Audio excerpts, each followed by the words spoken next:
Well, hello there, my badass friends. My name is Cece. Welcome to my badass life.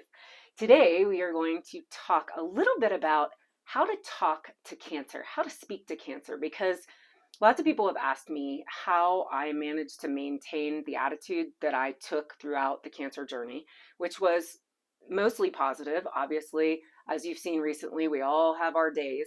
And I really started thinking about that, and I realized that one of the ways that I managed my perspective was in how I spoke to cancer.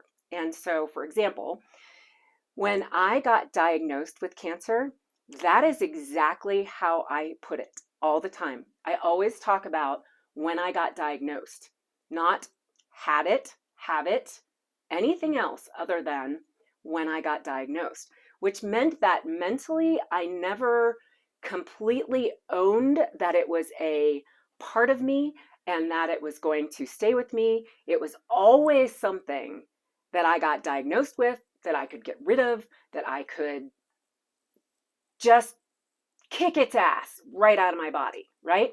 So that's how I approached it. And by the way, I should preface all of this with everybody's approach to the cancer journey is different. So I am not telling you what to do. I'm just telling you what worked for me. Okay. So that allowed me to have that really kind of positive perspective.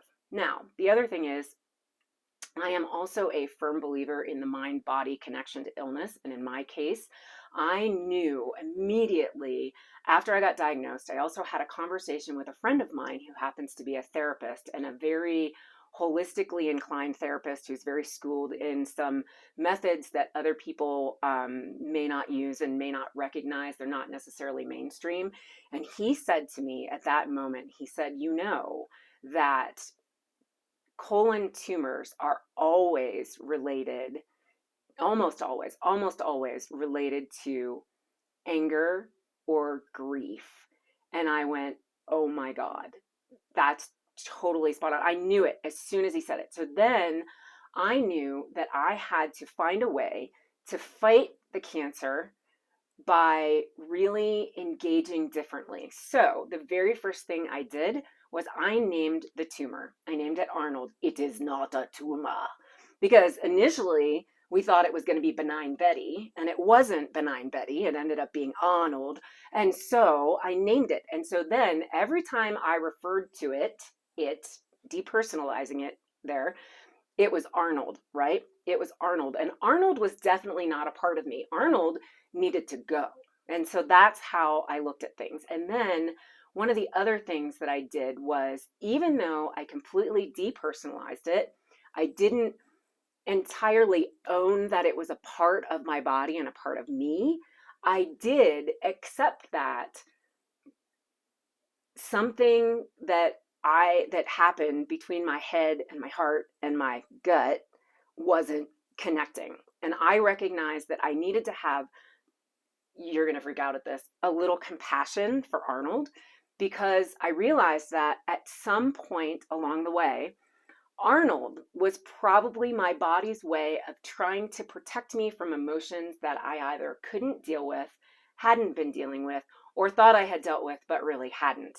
And so, and you can actually read some of my blog posts about the history, my badass history on mybadass.life, and you will be able to understand some of the reasoning behind why that was. But I'm not going to get into that today in an effort to be a little briefer than usual. But bottom line was, I had to have a little compassion. So what I started to do was talk to Arnold on a regular basis. And I was like, listen, dude, I know you came here and you thought that you were helping, but you're not helping. So you got to go.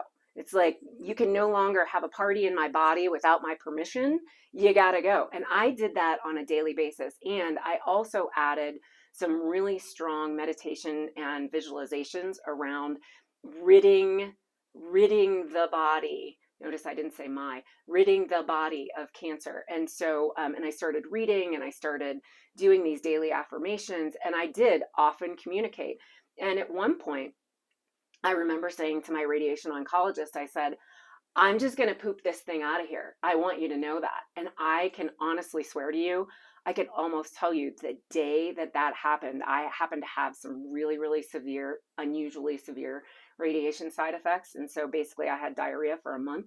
Um, Obviously, more to it than that, but that's the short version. And I can almost tell you the day that I pooped this tumor out of my body. And then I still had to do chemo on top of that. And then when I went to surgery, which was actually my insurance to prevent recurrence, my surgeon informed me, my surgeon, the awesome hashtag the Shetty Show. Love her so much. She's truly been a touchstone throughout this whole journey for me. Just had to get that plug in. Thank you, Dr. Shetty.